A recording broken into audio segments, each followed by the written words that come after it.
सिया का एक और बार धन्यवाद देता हूँ, खास करके राजन भैया का, कि आप लोगों ने इस प्रकार से एक और बार अवसर दिया। जैसा इनोज भाई कह रहे थे कि हर सप्ताह जुड़ नहीं पाते।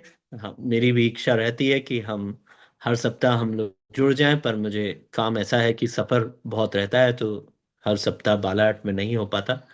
तो उस कारण से आप लोगों के साथ जुड़ने में असमर्थ हो जाता हूँ। हम पढ़ते आ रहे हैं पिछले कई महीनों से इस विषय में कि कैसे हम परमेश्वर की पहचान में बढ़ते जाएं, कैसे हम परमेश्वर को पहचानें, और परमेश्वर की पहचान में बढ़ने का फायदा और परमेश्वर की पहचान में न बढ़ने का नुकसान, उसके विषय में भी हमने बहुत सारे उदाहरणों से देखा, और जिनके द्वारा हमें यह स्पष्ट हो गया कि हमें परमेश्वर की पहचान में बढ़ने से ही फायदा है।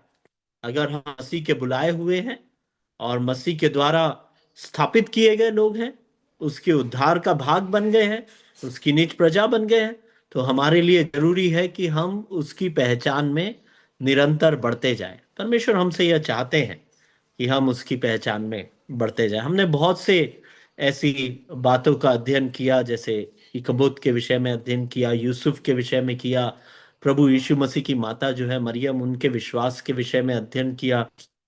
हमने अन्य भी कई चरित्रों को बाइबल से लेकर के उनका अध्ययन किया, और उनके द्वारा यह समझने का प्रयास किया कि किस प्रकार से हम परमेश्वर के पहचान में निरंतर आगे बढ़ सकते हैं। और परमेश्वर के पहचान में बढ़ना हमारे जीवनों में बदलाव लाता है ना। उस बात पर भी हमने गौर किया था कि परमेश्वर के पहचान में बढ़ना कैसे होगा, जब हम वचन में जाएंगे, जब हम वचन से सीखेंगे, जब हम परमेश्वर के वचन को अपने जीवन में महत्व देंगे और वचन को यह अवसर देंगे कि वचन हमारे जीवनों को बदले।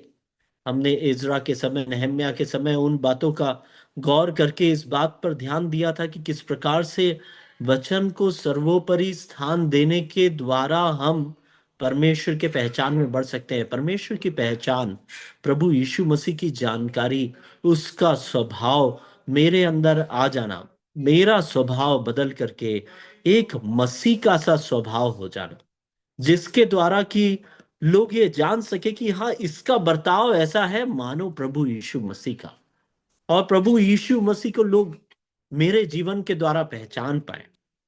हम उस प्रकार के पहचान को दूसरों पर प्रदर्शित करने वाले बनने के लिए हमारे लिए जरूरी है कि हम परमेश्वर के वचन से उन बातों को सीखे। हमने सामरी स्त्री के जीवन में यह देखा कि किस प्रकार से जैसे ही वो अयोग्य स्त्री, वो तुच्छ स्त्री जो नकारा थी, सब लोगों के द्वारा व्यर्थ ठहराई गई एक स्त्री थी, जब वो मसीह को पहचानती है, उसके जीवन में वो बदलाव दिखता है, तब वो किस प्रकार से उसके जीवन में बदलाव आ जाता है, और वो एक दूसरों के बीच में त्यागी गई स्त्री से एक दूसरों के लिए स्वीकार करने योग्य एक स्त्री बन जाती है। वो मसीह की प्रचारक बन जाती है, दूसरों को जाकर के उस विश्वास के बारे में बताती है। और हमने यह भी अध्ययन किया कि हमें क्यों मसीह की पहचान में निरंतर बढ़ना है, क्योंकि वो जल्द आने वाला है।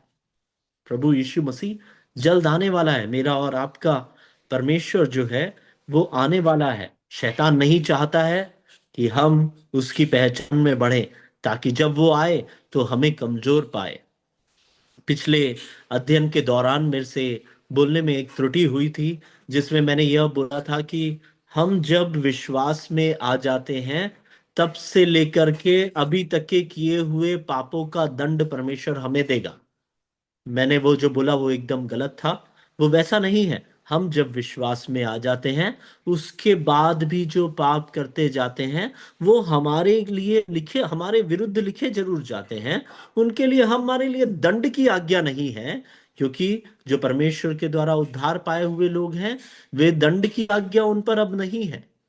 पर हम परमेश्वर से जो अनुग्रह प्राप्त करने वाले हैं, जो रिवॉर्ड प्राप्त करने वाले हैं, उसमें हमें कमी हो जाएगी, और हमें परमेश्वर के सम्मुख लज्जित होना पड़ेगा।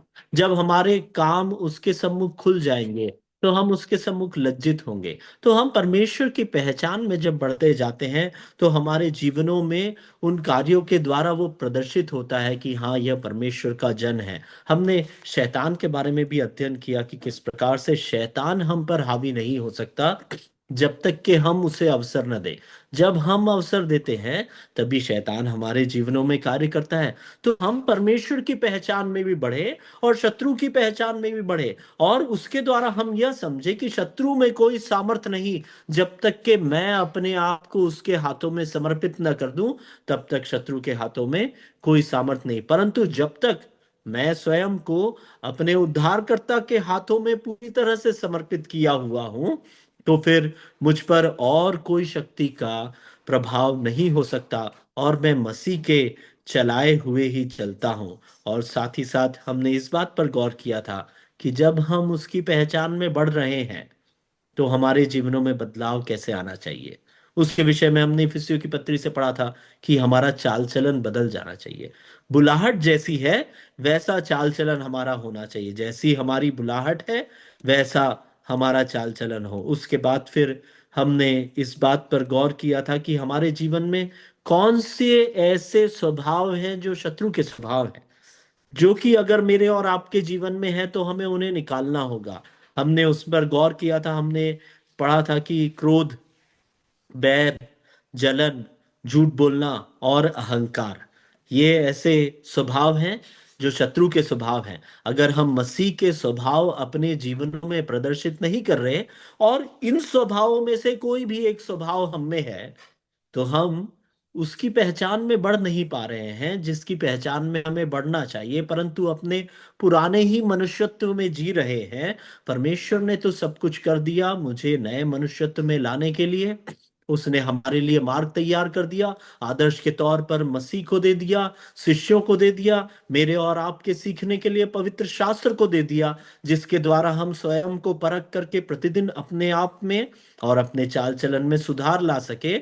और उसके बावजूद भी अगर मुझ में वो स्वभाव नहीं परंतु दूसरे स्वभाव है, तो मुझे देखने की आवश्यकता है कि मैं किसको पीछे चल रहा हूं, मैं किसका पीछा कर रहा हूं, मसीह का कि शत्रु का। और फिर हमने उसके बाद यह भी स्मरण किया था व्यवस्था विवरण की किताब 7वां अध्याय 9वें वचन से कि परमेश्वर को जो पहचान में जो बढ़ेगा वो उसकी आज्ञाओं को मानेगा। जो उसकी आज्ञाओं को मानता है तो परमेश्वर विश्वास योग्य, वो 1000 साल तक वरन 1000 पीढ़ी तक जो वायदे उसने किया है उसके लिए पूरा करता है। तो मेरे और आपके लिए उसकी पहचान में बढ़ने का बड़ा फायदा है, बड़ा लाभ है। 1000 पीढ़ियों तक अपनी वाचा का पालन करता और उसकी आज्ञा मानने वालों पर 1000 पीढ़ी तक करुणा करने वाला परमेश्वर है। इसीलिए हमें सच्चाई के साथ, पहला यूहन्ना पहला अध्याय 8 और 10, 8 से लेकर 10 तक के वचनों में हमने पढ़ा था, हम सच्चाई के साथ परमेश्वर के साथ बने रहे, छल और झूठ के साथ नहीं, दिखावे का एक आचरण नहीं, परंतु एक ऐसा आचरण जो परमेश्वर मनों को देखे।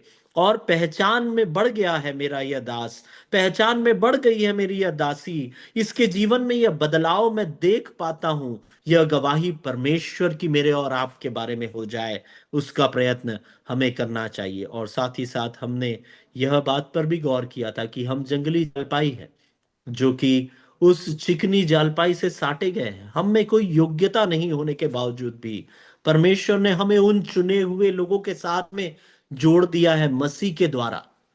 बिना मसीह के हम उन चुने हुए लोगों में जुड़ ही नहीं सकते थे। इतना बड़ा सौभाग्य मेरे और आपके जीवन में हुआ है। इसीलिए हमें अहंकार करने का कोई भी बात नहीं। हम बड़ी दीनता के साथ में परमेश्वर के सम्मुख अपने आप को दीन और नम्र करते हुए उसकी आज्ञाओं को मानते हुए अपना चाल चलन चले। उसके बाद हमने इस बात पर गौर किया कि हमें दीनता अपने जीवनों में दिखाना है। अगर मैं और आप परमेश्वर की पहचान में बढ़ गए हैं तो फिर हमें हम निरुत्तर है उसके सम्मुख। हमने रोमियो की पत्री उसके पहले अध्याय के 19 20 18 19 20 21 इन वचनों के माध्यम से इस बात का अध्ययन हमने पिछले सप्ताह किया। मैं उन विषयों पर दोबारा जाना नहीं चाहूंगा, परंतु 32वां वचन जो हमारे लिए चुनौती का वचन था कि उनके मन कठोर हो गए। मैं और आप उन लोगों के समान न बन जाए जिनके मन कठोर हो गए हैं। हमें बहुत जरूरी है कि हम अपने आप को जांच लें कि क्या उसकी पहचान में बढ़ने का अवसर मेरे जीवन में जब आया तो क्या वाकई में मैं उसकी पहचान में बढ़ा हूं क्या? पिछले कई सप्ताहों से हम उसके पहचान में बढ़ने के विषय में सीख रहे हैं। क्या वाकई में जीवन में बदलाव आया है क्या? क्या वाकई में हमने इस बात की गंभीरता को समझा है क्या? क्या मैंने उसे समझा है क्या? व्यक्तिगत तौर पे हम अपने आप को देखें। क्या इस अध्ययन के माध्यम से क्या मैं परमेश्वर के और करीब आया हूं क्या? क्या मेरे हृदय में एक ऐसा निर्णय मैं ले पाया हूं क्या कि मैं अब पाप में नहीं परंतु धार्मिकता में जीवन जीऊंगा? अब मैं अपनी इच्छा के चाल चलन से नहीं परंतु पवित्र शास्त्र में बताई हुई आज्ञाओं के अनुसार चलूंगा। क्या इस प्रकार का निर्णय हम में से किसी के भी हृदय में आया है? अगर ऐसा निर्णय नहीं आया है तो हमारे लिए भी वो 32वां वचन रोमियो 1 के 32 की चेतावनी लागू होती है, जो कहता है कि उन्होंने अपने मन को कठोर कर लिया। मैं और आप मन को कठोर करने वाले न बन जाएं, जाने अनजाने पाप करते रहने वाले न बन जाएं, परंतु परमेश्वर की पहचान में बढ़ते हुए उसका प्रदर्शन अपने चाल चलन से दिखाने वाले हो जाए। आने वाले सप्ताहों में, इस सप्ताह और हुआ तो अगले सप्ताह में, हम इस भाग को समाप्त करने का प्रयास करेंगे प्रायोगिक तौर पे। परमेश्वर की पहचान में बढ़ने के द्वारा मेरे और आपके जीवन में जो बदलाव आना चाहिए उन पर गौर करते हुए, उसमें पहले हम अपने स्वभाव की ओर जाएंगे। उसके बाद हमारे व्यक्तिगत संबंध जो कि कलीसियाए संबंध है, उन सब में भी हम जाने का प्रयास करेंगे। परमेश्वर इन बातों की गहराइयों को समझने के लिए मेरी और आपकी दोनों की सहायता करे, क्योंकि ये सब बहुत ही गंभीर विषय है। सिर्फ पहचान लेना, सिर्फ जान लेना पहचान में बढ़ना नहीं है, परंतु जान करके उसका अनुकरण करना, उसे प्रसन्न करना, उसकी आज्ञाओं पर चलना ही पहचान में बढ़ना है। जैसे जैसे हम उसकी आज्ञाओं पर चलते जाएंगे और उसके करीब आते जाएंगे, वैसे वैसे हमारा विश्वास और दृढ़ होता जाएगा, वैसे वैसे हमारे जीवन में बदलाव और आता जाएगा और हम परमेश्वर को ग्रहण योग्य बनते जाएंगे। तब हमारी जो आराधना है, तब मेरा और आपका जो जीवन है, जैसा रोमियो की पत्री 12वें अध्याय में हम पढ़ते हैं, अपने अपने शरीरों को परमेश्वर के लिए योग्य भावता हुआ और सिद्ध बलिदान करके चढ़ाओ, पवित्र बलिदान करके चढ़ाओ, तब मेरा जीवन परमेश्वर के योग्य बलिदान बन पाएगा।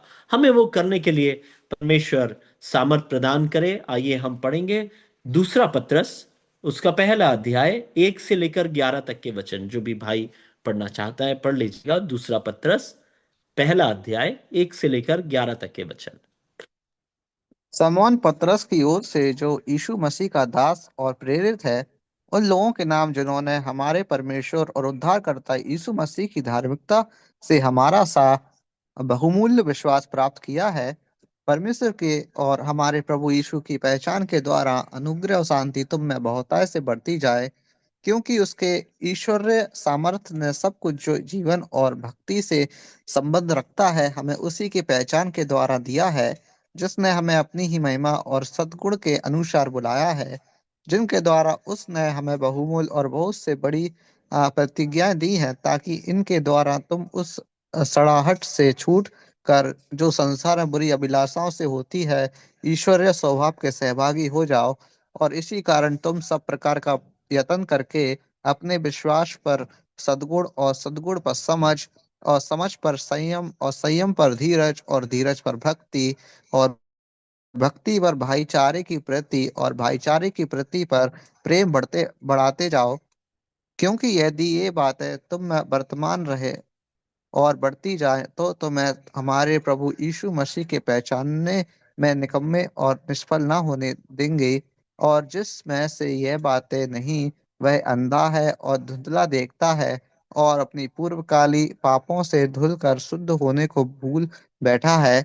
इस कारण हे भाइयों, अपने बुलाए जाने और चुन लिए जाने को सिद्ध करके का भली भांति यत्न करते जाओ, क्योंकि यदि ऐसा करोगे तो कभी भी ठोकर ना खाओगे। धन्यवाद भाई। और 11वां वचन भी पढ़िएगा। वरन इस रीति से तुम हमारे प्रभु और उद्धारकर्ता यीशु मसीह के अनंत राज्य में बड़े आदर के साथ प्रवेश करने पाओगे। सबसे मुख्य बात, 11वां वचन, वहां पर में क्या लिखा हुआ है?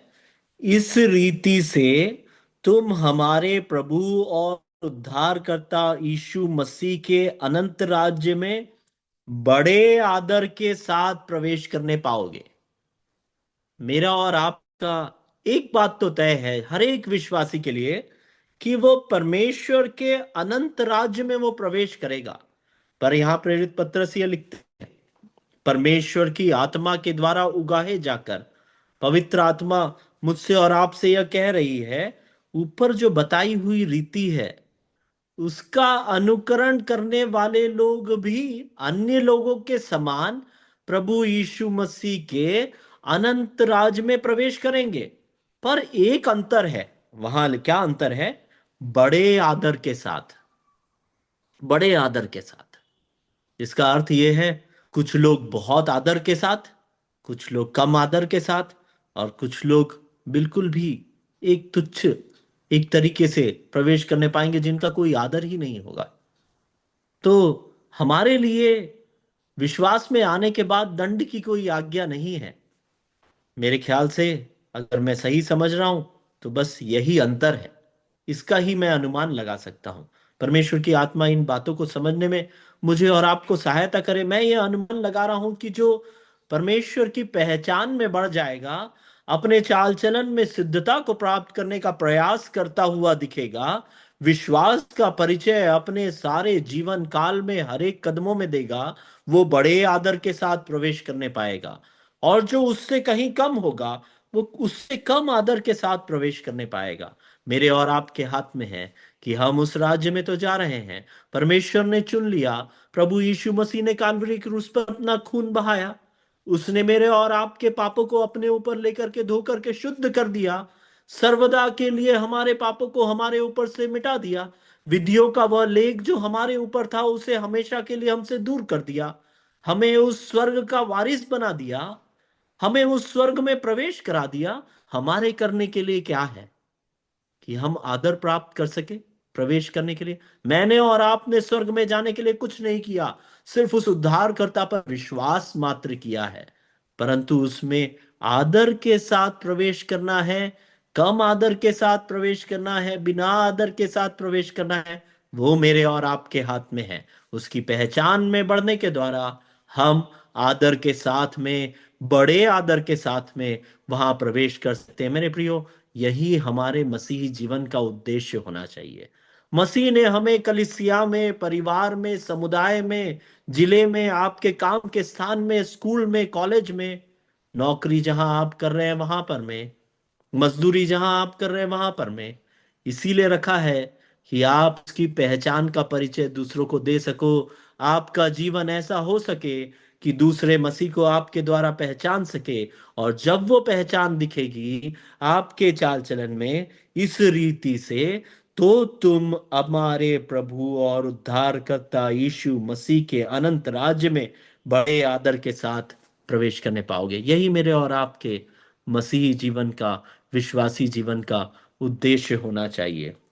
हमने एक और वचन पढ़ा जिसमें आठवां वचन वहां पर में कहता है, क्योंकि यदि ये बातें तुम में वर्तमान रहे और बढ़ती जाए, तो तुम्हें हमारे प्रभु यीशु मसीह की पहचान में निकम्मे और निष्फल न होने देगी।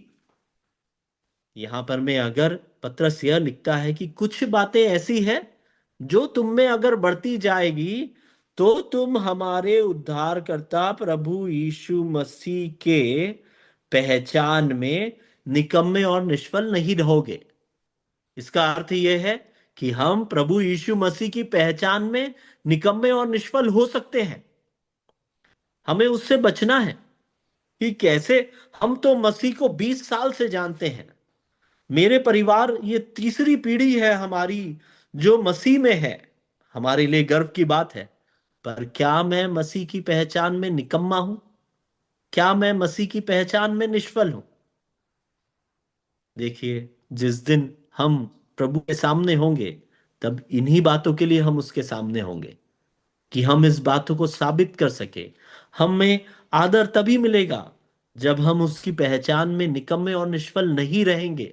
पत्रस को उसका बोझ है, इसीलिए वो आपसे ये बातें कह रहा है। परमेश्वर की आत्मा चाहती है कि हम निकम्मे और निष्फल न ठहरे। इसीलिए यहां पर में ये वचन हमारे अध्ययन के लिए और अपने जीवन में लागू करने के लिए दिया हुआ है। सुनने मात्र के लिए नहीं, पर जीवन में लागू करने के लिए। परमेश्वर इनको करने और समझने में दोनों में हमारी सहायता करे। दूसरे वचन से हम अध्ययन चालू करते हैं। पहले वचन में पतरस कहता है कि मैं लिखने वाला मैं हूं, यीशु मसीह का दास हूं, मैं प्रेरित हूं, उन लोगों के नाम लिख रहा हूं जिन्होंने हमारे परमेश्वर और उद्धारकर्ता यीशु मसीह की धार्मिकता के द्वारा हमारे समान बहुमूल्य विश्वास प्राप्त किया है। मेरे और आपके सभी लोगों के पास में, चाहे वो राजेंद्र भैया हो, दीपू भैया हो, छोटा बच्चा जो 10 साल का, 12 साल का, जो आज उद्धार पाया है, उन सब ने एक चीज कॉमन प्राप्त की है। सबके पास वो एक चीज है, और वो सबसे बहुमूल्य चीज है, बहुमूल्य विश्वास। हम सबके पास वह विश्वास है। अब उसके आगे क्या? देखिए, पत्रस दूसरे वचन में कहता है, परमेश्वर की और हमारे प्रभु यीशु की पहचान के द्वारा अनुग्रह और शांति तुम में बहुतायत से बढ़ती जाए। अनुग्रह और शांति का स्रोत प्रभु यीशु मसीह है। पत्रस यहां कह रहा है, वो कह रहा है, परमेश्वर की और हमारे प्रभु की यीशु की पहचान के द्वारा जब मैं और आप परमेश्वर की, पुत्र प्रभु यीशु की पहचान में बढ़ते जाएंगे, तो हमारे जीवन में अनुग्रह और शांति की बहुतायत हम पाएंगे। परमेश्वर का वचन झूठा है क्या? कोई भी वचन ऐसा है क्या जो झूठा है? कोई भी वचन ऐसा नहीं जो झूठा है। कोई भी वचन ऐसा नहीं जो इनकम्प्लीट है। कोई भी वचन ऐसा नहीं जो स्थिर नहीं है। कोई भी वचन ऐसा नहीं जिसमें संदेह उत्पन्न हो सके। तो अगर ऐसा है, तो यह वचन स्पष्ट है कि मसीह की पहचान मेरे और आपके जीवन में अनुग्रह और शांति की बहुतायत लाती है। क्या मेरे और आपके जीवन में अनुग्रह की कमी है क्या? शांति का अनुभव आप नहीं कर पा रहे हैं क्या? अगर इन बातों की कमी और घटी आपको लग रही है, तो मेरे प्रियो, यह एक बहुत बड़ा चिन्ह है कि हम मसीह की पहचान में सही ढंग से नहीं बढ़ रहे हैं। हम उसके अनुसार जीवन नहीं जी रहे। पत्रस उसका आगे और सॉल्यूशन बताता है। हमें अपने जीवन में यही करना है। हम आज तक के तो पहचान में बढ़ने के फायदे, मरियम ने क्या किया, यूसुफ ने क्या किया, फलाने ने क्या किया, इजरा ने क्या किया, ये सब चीजें देखते हुए आए। पर आज मुझे और आपको क्या करना है, उसके विषय में गंभीरता से सोचें, क्योंकि यहां वचन स्पष्ट है, अन्यथा हम निकम्मे ठहरेंगे। अगर हम निकम्मे नहीं ठहराना चाहते, अपने आप को उसकी पहचान में निकम्मा और निष्फल नहीं ठहराना चाहते, और बड़े आदर के साथ में उस स्वर्ग में प्रवेश करना चाहते हैं, तो ये अवसर है, ये रास्ता है जो पत्रस के द्वारा परमेश्वर ने अपने पवित्र शास्त्र में हमें बताया है। वो कहता है, उसकी पहचान में के द्वारा अनुग्रह और शांति बहुतायत से बढ़ती जाती है। हम उसकी पहचान में बढ़ेंगे, हमारे जीवन में अनुग्रह और शांति बहुतायत से बढ़ती जाएगी। और बहुत से विश्वासियों का यह अनुभव है, उनकी गवाही है कि उनके जीवन में मसीह की पहचान, मसीह के और करीब आ जाना, उसके जैसा अपना और भी स्वभाव बनाते जाना अनुग्रह और शांति का कारण बन जाता है। वे जीवन में शांति का अनुभव करने लगते हैं। मेरे प्रियो, तीसरे वचन में लिखा है, बहुत ही अच्छा वचन, क्योंकि उसकी ईश्वरीय सामर्थ, अर्थात क्योंकि यीशु मसीह की ईश्वरीय सामर्थ ने सब कुछ जो जीवन और भक्ति से संबंध रखता है, हमें उसी की पहचान के द्वारा दिया है, जिसने हमें अपनी ही महिमा और सद्गुण के अनुसार बुलाया है। अलग अलग बातें हम उन्हें जोड़ते हैं, एक एक करके जोड़ते हैं, ताकि हम स्मरण रहे और हम इसके द्वारा ढाढ़स प्राप्त कर सकें, इसका हम अनुकरण कर सकें। यहां पर मैं कहता है, प्रभु यीशु मसीह में एक सामर्थ है। वो सामर्थ कैसी है? मनुष्यों की सामर्थ जैसी नहीं, किसी मशीन के द्वारा प्राप्त होने वाली सामर्थ नहीं, किसी पार्टी की जो सामर्थ होती है उसके अनुयायी लोग उनके कारण नहीं। मैं और आप प्रभु यीशु मसीह के पीछे हो लिए इसीलिए उसने सामर्थ पाया है क्या? नहीं। यहां लिखा है ईश्वरीय सामर्थ। स्वर्ग से प्राप्त सामर्थ, सृष्टिकर्ता की सामर्थ, उसकी कोई तुलना ही नहीं। उससे अधिक और कुछ सामर्थी है ही नहीं। सबसे महान सामर्थी प्रभु यीशु मसीह, ईश्वरीय सामर्थ ने उसकी ईश्वरीय सामर्थ ने मेरे और आपके जीवन और भक्ति से संबंध रखने वाली हर एक वस्तु, क्या लिखा है, सब कुछ, सब कुछ जो जीवन और भक्ति से संबंध रखता है, मेरे जीवन से, मेरी भक्ति से, सुनने वाले हर एक के जीवन से, भक्ति से संबंध रखने वाली हर एक वस्तु जिसकी आवश्यकता है, सब कुछ परमेश्वर की आत्मा कह रही है, पवित्र आत्मा कह रही है पत्रस के द्वारा, सब कुछ जो आपके जीवन और भक्ति से संबंध रखता है, उसकी ईश्वरीय सामर्थ के द्वारा प्राप्त कर ली है। यह किसी प्रचारक का वायदा नहीं है। कोई प्रचारक आपको वायदा करके ये नहीं कह रहा है कि आपको सारा अनुग्रह, सारी शांति, सारी सामर्थ मैं दूंगा, कलीसिया देगी। नहीं, प्रभु यीशु मसीह कह रहे हैं कि उसकी ईश्वरीय सामर्थ में, उसकी पहचान के द्वारा, वही लिखा है आगे, हमें उसी की पहचान के द्वारा दिया है। जब हम मसीह की पहचान में आते हैं, जब हम उस पर विश्वास करते हैं, तो जो मसीह की सामर्थ है, जो उसकी ईश्वरीय सामर्थ है, जिस सामर्थ से उसने आकाश और पृथ्वी को और हर एक चीज जो इस संसार में है उसे बनाया, उस सामर्थ में से मुझे मेरे जीवन के लिए, मेरी भक्ति के लिए जो कुछ भी आवश्यक है, वो सब कुछ परमेश्वर ने दिया है, जिसने हमें अपनी ही महिमा और सद्गुण के अनुसार बुलाया है। हमारी कोई योग्यता के कारण नहीं, पर उसने अपनी महिमा के कारण, अपने सद्गुण के कारण मुझे और आपको बुलाया है। और बुला करके जो कोई भी उसके पास आया है, उस हरेक विश्वासी को, आज सुनने वाले हर एक जन को, परमेश्वर की वह सामर्थ, परमेश्वर की ओर से दी गई है, वो ईश्वरीय सामर्थ, मेरे प्रियो, मुझ में और आप में किसी भी चीज की घटी हो ही नहीं सकती। क्योंकि जो कुछ भी मेरे जीवन से संबंध रखता है, जो कुछ भी मेरी भक्ति से संबंध रखता है, वो सब कुछ परमेश्वर ने अपनी ईश्वरीय सामर्थ में मुझे और आपको दिया है। तो फिर हमें भी बहुत कुछ करना है। हम परमेश्वर से सामर्थ प्राप्त कर चुके हैं, वो सामर्थ को अपने अंदर छुपाए बैठे हैं, और उसके बावजूद भी स्वयं के सामर्थ्य से बहुत से कार्यों को करते जा रहे हैं। उसकी पहचान के द्वारा दिया है। उस पहचान में बढ़ने के बजाय हम उस पहचान को दबा रहे हैं। मसीह को हमारे जीवनों में हम दबा रहे हैं। उस मसीह को कार्यकारी होने नहीं दे रहे हैं। उसका जो सद्गुण है, जो यहां लिखा है, उसकी जो महिमा है जो यहां लिखी हुई है, उसे हम बोझिल कर रहे हैं। उस पर सांसारिकता को हावी होने दे रहे हैं। संसार का प्रेम हमें मसीह के प्रेम से दूर कर रहा है। मसीह का प्रेम हमें विवश करता है, परंतु हम संसार के प्रेम के पीछे जा रहे हैं। हम अपने जीवन में उसकी पहचान में बढ़ने के बजाय, हम उसकी पहचान को दबाने वाले, उसकी महिमा को, उसके सद्गुण को दबाने वाले और संसार के गुणों को प्रकट करने वाले बनते जा रहे हैं। इसीलिए कलीसियाओं में झगड़े, इसीलिए परिवारों में एक दूसरे के प्रति कलह है, क्लेश है, शांति नहीं है, अनुग्रह की कमी हम पाते हैं। मेरे प्रियो, यह जीवन हमें परमेश्वर ने दिया है। हर एक जीवन से संबंध रखने वाली हर एक वस्तु वह देगा, वो उसका वायदा है। जब वो जंगल में मन्ना 40 साल तक खिला सकता है, तो मेरे और आपके जीवन में किसी भी वस्तु की घटी वो क्यों होने देगा?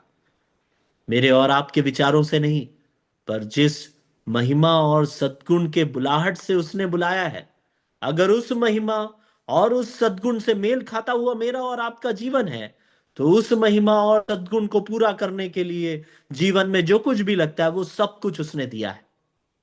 उस महिमा और सद्गुण को पूरा करने के लिए, भक्ति के लिए जो कुछ भी लगता है वो सब कुछ उसने दिया है। मेरे और आपके विचारों के द्वारा नहीं।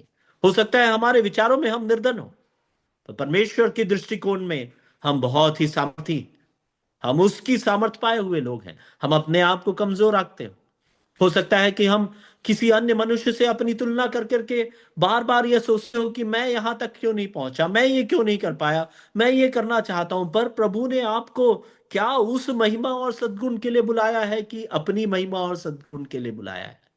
क्या मेरे और आपके जीवन के द्वारा उसकी महिमा हो रही है? क्या क्या मैं और आप उसके सद्गुणों को अपने जीवन में प्रदर्शित करने वाले बन रहे हैं क्या? या हम दूसरे मार्ग पर हो चले हैं? मेरे प्रियो, मान लीजिए इस बात को, इस पे विश्वास रख लीजिए, अपने जीवन को बदल दीजिए। मन फिराव का समय है, बदलिए, ताकि आप इस बात को अपने भी जीवन में अनुभव कर पाए कि जीवन और भक्ति से जो कुछ भी संबंध रखता है वो सब कुछ उसने अपनी ईश्वरीय सामर्थ से मुझे दिया है, और मैं उसके द्वारा सब कुछ कर सकता हूं, उसकी इच्छा के अनुसार। अपनी इच्छा नहीं, मेरी इच्छा नहीं, पर उसकी इच्छा मेरे जीवन में पूरी हो जाए। चौथा वचन में इस प्रकार से लिखा है, जिनके द्वारा उसने हमें बहुमूल्य और बहुत ही बड़ी प्रतिज्ञाएं दी है, ताकि इनके द्वारा तुम उस सड़ाहट से छूटकर जो संसार में बुरी अभिलाषाओं से होती है, ईश्वरीय स्वभाव के संभागी होते जाओ। अगर उसकी पहचान में पड़ते हैं तो हमें बहुत सी चीजों को छोड़ना पड़ता है। जहां जहां परमेश्वर का वचन हमें कुछ करने को कहता है, हमसे कहता है कि ये छोड़ दो, ये करो, इन कार्यों के प्रति वफादार बनो, संसार को त्याग दो, वहां वहां परमेश्वर का वचन हमसे एक वायदा भी करता है। आप देखिएगा, जहां जहां परमेश्वर का वचन हमें कुछ करने के लिए बाध्य करता है, वहां वो हमसे वायदा करता है कि वो हमारे लिए उससे कई गुना बढ़कर करेगा। वही वचन है यह, जिनके द्वारा उसने हमें बहुमूल्य और बड़ी प्रतिज्ञाएं दी है, बहुत ही बड़ी प्रतिज्ञाएं दी है, बहुमूल्य प्रतिज्ञाएं।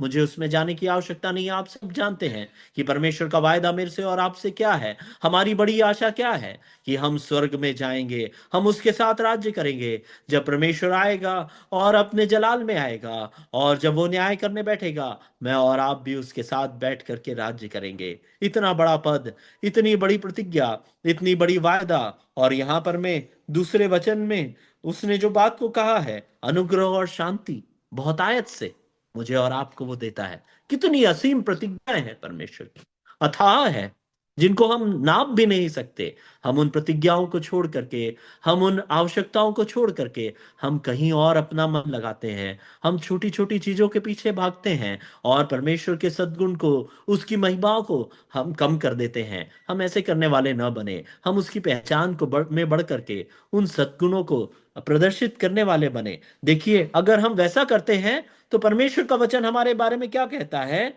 उस सड़ाहट से छूटकर जो संसार की बुरी अभिलाषाओं से होती है, मैं और आप जिन चीजों के पीछे हो चले हैं, परमेश्वर का वचन उन्हें सड़ाहट कहता है। वो कहता है संसार की बुरी अभिलाषा है वो सब। मैं और आप उस बुरी अभिलाषा को और सड़ाहट को समझने वाले बन सके। जब हम उसकी पहचान में बढ़ेंगे, तभी हम संसार की चीजों को सड़ाहट और बुरी अभिलाषा की कैटेगरी में रख पाएंगे। अन्यथा वो हमें बहुमूल्य लगेगी। मेरे और आपके जीवन में जो सांसारिकताएं हमें परमेश्वर के सद्गुण और महिमा में चलने से हमें रोकती है, वो परमेश्वर की नजर में अगर सड़ाहट और बुरी अभिलाषा है, पर मेरी नजर में अगर बहुमूल्य है, तो आप सोचिए कि मैंने अपने हृदय के सबसे महत्वपूर्ण स्थान में सबसे बहुमूल्य चीज को, आप अलमारी में अपनी सबसे बहुमूल्य चीज को सबसे अंदर, सबसे सुरक्षित स्थान में, सबसे सेफ जगह पे बहुत अच्छी तरह से सेफ रखते हो। तो अगर आपने अपने जीवन में जिन चीजों को बहुमूल्य समझ रखा है, आपने उन्हें अपने हृदय में वो स्थान दिया है जो किसी बहुमूल्य वस्तु को दिया जाता है, और प्रभु कहता है कि वो सड़ाहट है। तो आप सोच के देखिए, हम अपने शरीरों को उसके योग्य बलिदान होकर के चढ़ाएंगे तो क्या उसे सुगंध आएगी? उसे दुर्गंध आएगी। क्योंकि मेरे हृदय में जो बहुमूल्य स्थान मसीह का होना चाहिए, उसकी पहचान का होना चाहिए, उसके स्वभाव का होना चाहिए, उसे छोड़ करके संसार की बुरी अभिलाषाएं मेरे लिए बहुमूल्य हो गई। मेरे प्रियो, मसीह की पहचान में बढ़ने के द्वारा मेरे और आपके जीवन में बदलाव, बहुत बड़ा बदलाव आना बहुत जरूरी है। दिन प्रतिदिन थोड़ा थोड़ा करके बदलते जाना, उसके स्वरूप में बनते जाना, वही उद्देश्य मेरा और आपका होना चाहिए। पांचवा वचन, इसी कारण तुम सब प्रकार का यत्न करके। देखिए, पतरस बहुत स्पष्ट है। आसान नहीं है यह करना। इसीलिए वो कहता है सब प्रकार का यत्न। मेरे और आपके जीवन में हम आज निर्णय लेंगे और ये कहेंगे कि प्रभु, मैं तो अब संसारिक वस्तुओं के पीछे, उस सड़ाहट के पीछे नहीं भागूंगा, पैसे के पीछे, नाम के पीछे, शोहरत के पीछे। अन्य कई लतें हमें लग गई है, व्यसन हमें लग गए हैं, किसी को मोबाइल का, किसी को इंटरनेट का, किसी को सुंदर दिखने का, किसी को सुंदरता के पीछे जाने का, किसी को शराब का, किसी को नाम का, और न जाने क्या क्या। हम स्वयं को जांच ले, उन सारी सड़ाहट से भरी हुई वस्तुओं के पीछे हम लग गए हैं और हमने उसकी महिमा को, उसके सद्गुण को उस सड़ाहट के द्वारा छुपा दिया है। तो यहां पर में पतरस ये कहता है, उसको दूर करने के लिए सब प्रकार का यत्न करना पड़ेगा। मैं और आप अगर निर्णय लेते हैं कि उसे हम दूर कर देंगे, आज निर्णय लेते हैं, हम कल फिर भटक जाते हैं, हम कल फिर फिसलने लगते हैं। ऐसा बार बार होता है। हम निर्णय लेते हैं, हर 31 दिसंबर को हम खड़े होकर गवाही देते हैं, अब मैं मसीह के लिए जीऊंगा। बार बार हमसे जब परमेश्वर की आत्मा बातें करती है, हम स्वयं से अकेले में निर्णय लेते हैं। हम कहते हैं अब मैं मसीह के लिए जीऊंगा, अब मैं बदल जाऊंगा।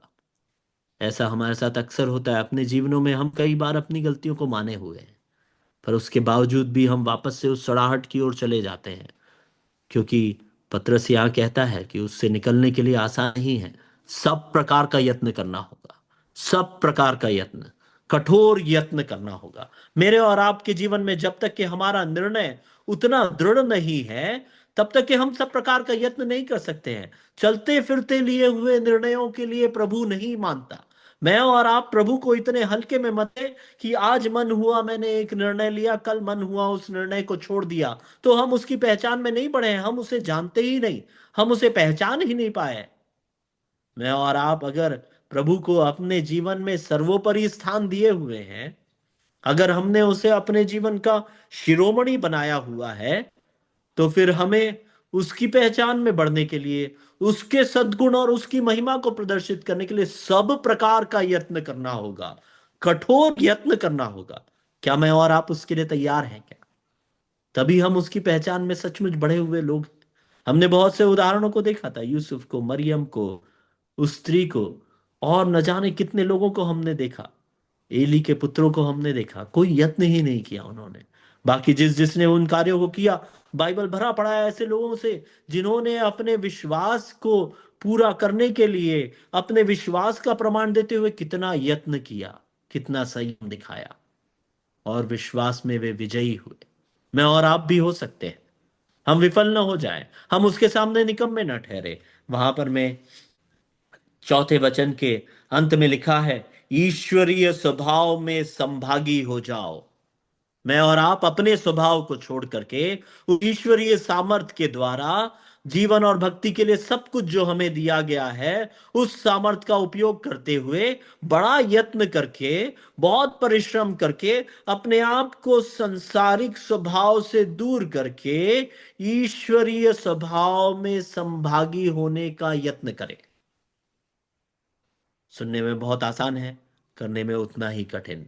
सांसारिक अभिलाषाओं को छोड़ करके प्रभु यीशु मसीह के स्वभाव में बनते जाने का यत्न करना, दिन प्रतिदिन करने का एक प्रयास है। उसे आदत में लाना होगा। पाप करने की हमें आदत हो गई है, पर पवित्रता का जीवन जीने की आदत डालना होगा, उसके स्वभाव में बढ़ने की आदत डालना होगा। परमेश्वर उसकी सामर्थ हमें प्रदान करे। यहां पर मैं पांचवा वचन इस प्रकार से कहता है, इसी कारण तुम सब प्रकार का यत्न करके अपने विश्वास पर सद्गुण। मैंने कहा था सब लोगों के पास विश्वास है। छोटा बच्चा 10 साल का, मेरे बेटे ने प्रभु यीशु मसीह को उद्धारकर्ता करके स्वीकार किया, 10 साल की उम्र का। उसके पास भी वही विश्वास है जो मेरे पास है। पर उसके बाद क्या, किस चीज का यत्न, किस चीज का करना है?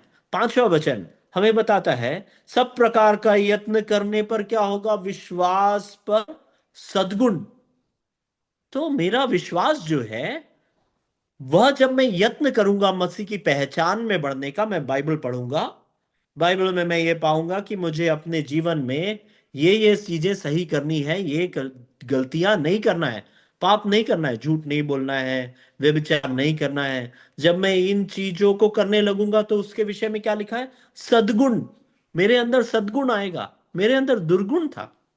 जब तक मैं विश्वास में नहीं था, मेरे अंदर दुर्गुण था। विश्वास पहली सीढ़ी, और फिर उसके ऊपर बढ़ाना है कदम, तो क्या आएगा? सद्गुण। यत्न करने के द्वारा ही सद्गुण आएगा। पुरानी आदतों को छोड़ने के द्वारा ही सद्गुण आएगा। नई आदतों की आदत डालने के द्वारा ही सद्गुण आएगा। पहला कदम विश्वास, दूसरा कदम सद्गुण। सद्गुण के बाद में क्या लिखा है? आप देखेंगे, छठवां वचन में लिखा है, नहीं, पांचवें वचन के अंतिम भाग पे लिखा है, सद्गुण पर समझ। देखिए, आप में से जो भी समझदार है, आप ये जानते हैं कि समझ आने में भी समय लगता है, समझदारी दिखाने में भी समय लगता है, रीजनिंग डेवलप होने में समय लगता है।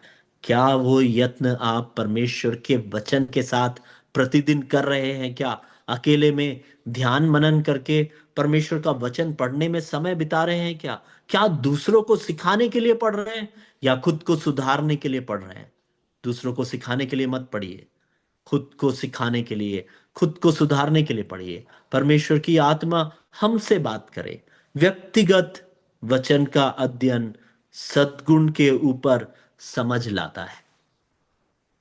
विश्वास, सद्गुण, समझ, परमेश्वर के वचन की समझ, अर्थात परमेश्वर की समझ, उसके स्वभाव की समझ। तब मैं जान पाऊंगा कि ये सद्गुण कुछ भी नहीं है। ये सद्गुण तो सिर्फ बहुत ही कम काम किया हूं मैंने अपने जीवन में। अभी मुझे परमेश्वर की पहचान में और भी अधिक बढ़ना है। तो क्या लिखा है समझ के बाद छठवें वचन पे? समझ से संयम। देखिए, जैसे जैसे हम मसीह में परिपक्व होते जाते हैं, हम में एक संयम आते जाता है। हम पेशेंट होते जाते हैं। हम बहुत ही नम्रता हम में आने लगती है। संयम आने के लिए बहुत से बदलाव हमारे जीवन में जरूरी है। हम उन बातों में नहीं जाएंगे, हमारे पास समय की कमी है। संयम के बाद में संयम पर धीरज। परमेश्वर के गुण आ रहे हैं: विश्वास, सद्गुण, समझ, संयम, संयम पर धीरज। परमेश्वर का जन परिपक्व होता जा रहा है। परमेश्वर का जन मसीह को प्रदर्शित करने वाला होता जा रहा है। बड़ा प्रयत्न करके, बड़ा यत्न करके, आसानी से नहीं। क्या ये यत्न में और आप कर रहे हैं क्या? आगे क्या लिखा है? संयम पर धीरज, और धीरज पर भक्ति। हम सोचते हैं हम आज ही बहुत बड़े भक्त हैं, हम में बहुत भक्ति है, मैं परमेश्वर के बहुत करीब हूँ, मैं बहुत प्रार्थना करता हूँ, मैं बहुत मीटिंग्स में जाता हूँ, मैं बहुत सारी चीजों को करता हूँ। ऐसी कई चीजों को हम मान लेते हैं। पर परमेश्वर का वचन कहता है कि पहले सद्गुण, फिर समझ, फिर उसके बाद फिर संयम, फिर धीरज, तब जाकर के परमेश्वर बोलते हैं भक्ति। हम इन बातों को समझे, ये एक एक करके कदम हम बढ़ने वाले और हर प्रकार का यत्न उसके लिए करने वाले बन जाए। और जब भक्ति आ जाता है, तो फिर क्या लिखा है? हम पढ़ रहे हैं उसमें कि भक्ति के बाद सातवें वचन में लिखा है भक्ति पर भाईचारे की प्रीति, और उसके बाद लिखा है भाईचारे की प्रीति पर प्रेम। अगर आपकी कलिसिया में अन्य कलिसियाओं के साथ के आपके संबंध में अगर हम भाईचारे की प्रीति का प्रदर्शन नहीं कर पा रहे हैं, तो हम शायद ये वाले स्टेप तक पहुंचे, शायद, या शायद उससे भी बहुत पीछे रह गए। कई साल विश्वास में हो गए, संयम नहीं आया है, धीरज नहीं आया है, भाईचारे की प्रीति नहीं है, किसी भी कारण से।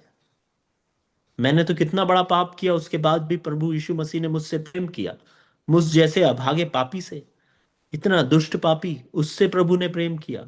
हम अपने भाई से प्रेम नहीं कर पाते। भाईचारे की प्रीति हम में नहीं है। हमें जांचना है, सब प्रकार का यत्न करना है कि हम भाईचारे की प्रीति तक पहुंच सके। और भाईचारे की प्रीति से पर प्रेम बढ़ाते जाओ, प्रेम बढ़ाते जाओ। परमेश्वर इन बातों को, इन गुणों को हमारे जीवनों में उतारने के लिए हमें सामर्थ प्रदान करे। मेरे प्रियो, ये बहुत ही स्पष्ट है। इसमें और कुछ क्या कोई समझे कि यहां कितने स्पष्ट तरीके से कहा है सब प्रकार का यत्न करके विश्वास को बढ़ाएंगे, सद्गुण, सद्गुण को बढ़ाएंगे, समझ, समझ को बढ़ाएंगे, संयम, संयम बढ़ेगा तो धीरज, धीरज अगर बढ़ गया तो भक्ति, और अगर भक्ति है तो फिर भाईचारे की प्रीति, और अगर भाईचारे की प्रीति तो प्रेम। परमेश्वर प्रेम है। हम अगर परमेश्वर के समान बनना चाहते हैं तो इन कदमों से होकर के हमें जाना होगा। बहुत से लोग हैं जो ये मानेंगे कि हम प्रेमी हैं, बहुत प्रेम हम में है, बहुत भाईचारे की प्रीति हम में है, पर संयम नहीं है, तो यत्न करने में कुछ तो कमी हो गई, हम पहचान में बढ़ नहीं पाए हैं। देखिए, 8वां वचन, 8वां वचन बहुत गंभीरता से हम पढ़ेंगे। क्योंकि यदि ये बातें, ऊपर बताई गई बातें, विश्वास, उसके बाद सद्गुण, उसके बाद समझ, उसके बाद संयम, उसके बाद धीरज, धीरज के बाद भक्ति, भक्ति के बाद भाईचारे की प्रीति, भाईचारे की प्रीति के ऊपर प्रेम, ये 8 चीजों के बारे में हम अभी देखे। वो कहता है, क्योंकि यदि ये 8 बात तुम में वर्तमान रहे और बढ़ती जाए। ऐसा नहीं है कि एक बार विश्वास आ गया तो विश्वास बढ़ेगा सद्गुण के द्वारा, जब सद्गुण के द्वारा समझ आएगा तो विश्वास और भी मजबूत होता जाएगा। 8वां वचन कहता है, क्योंकि यदि ये 8 बातें तुम में वर्तमान रहे और बढ़ती जाए तो तुम्हें हमारे प्रभु यीशु मसीह की पहचान में निकम्मा और निष्फल ना होने देगी। और अगर ये 8 बातें नहीं है और ये घटती जाए तो हम प्रभु यीशु मसीह की पहचान में निकम्मे और निष्फल ठहरेंगे। मेरे प्रियो, कितना स्पष्ट है परमेश्वर का वचन, कि मैं और आप अपने आप को जांच ले। हर एक वस्तु जो जीवन और भक्ति से संबंध रखती है, परमेश्वर ने अपनी ईश्वरीय सामर्थ्य से मुझे और आपको दे दिया है। क्यों? ताकि हम इन कार्यों को कर सके, इन चीजों में हम आगे बढ़ सके। क्या मेरा और आपका स्वभाव बदला है क्या? क्या हम उसके आगमन के लिए तैयार हो रहे हैं क्या? क्या हमारे जीवन में वो पहचान का प्रदर्शन हो रहा है क्या? है ना? क्या हम उसकी महिमा और सद्गुण का प्रदर्शन अपने जीवनों के द्वारा कर पा रहे हैं क्या? 9वां वचन देखिएगा, बहुत कठोर शब्द है मेरे और आपके लिए। मेरे लिए तो पूरी तरह से लागू है। मैं मानता हूं ये वचन मेरे लिए है। आप जांचिए, क्या आपके लिए है क्या? 9वां वचन, क्योंकि जिसमें ये बातें नहीं है वह अंधा है और धुंधला देखता है, और अपने पिछले पापों से धुलकर शुद्ध होने को भूल बैठा है। मेरे प्रियो, क्या मैं और आप इस प्रकार से पाप करने वाले हैं क्या? मेरे लिए मसीह क्रूस पर चढ़ाया गया, पिछले पापों को मेरे उसने धो दिया। मैं क्या उस बात को भूल बैठा हूं क्या? मैं कलीसिया हर सप्ताह जा रहा हूं, रोटी तोड़ रहा हूं, प्याले में से पी रहा हूं, फिर भी क्या मेरे विषय में परमेश्वर की आत्मा यह कह रही है क्या? कितनी गंभीरता की बात है, कितनी दुख की बात है अगर ऐसा वो कह रही है तो, कि वो अपने पिछले पापों से धुलकर शुद्ध होने की बात को भूल बैठा है। हम 9वां वचन एक और बार पढ़ेंगे, क्योंकि जिसमें ये बातें नहीं हैं वह अंधा है और धुंधला देखता है, और अपने पिछले पापों से धुलकर शुद्ध होने को भूल बैठा है। क्या हम मसीह के कालवरी के क्रूस को भूल बैठे हैं क्या? कितनी बड़ी बात है। परमेश्वर की आत्मा हमें आज की रात एक और बार उगा रही है कि उसकी पहचान में बढ़ने के द्वारा क्या हमारे जीवन में वो बातें आई है क्या जिनके लिए परमेश्वर ने हमें बुलाया है। उसने हमें बुलाया है, ईश्वरीय सामर्थ देकर हमें लैस किया है कि हम इन कार्यों को कर सके अपने जीवन में। पर हमने अपनी अपनी ही सामर्थ को परमेश्वर की सामर्थ के ऊपर हावी होने दे दिया है क्या? उसके सद्गुण को, महिमा को हमने दबा दिया है क्या?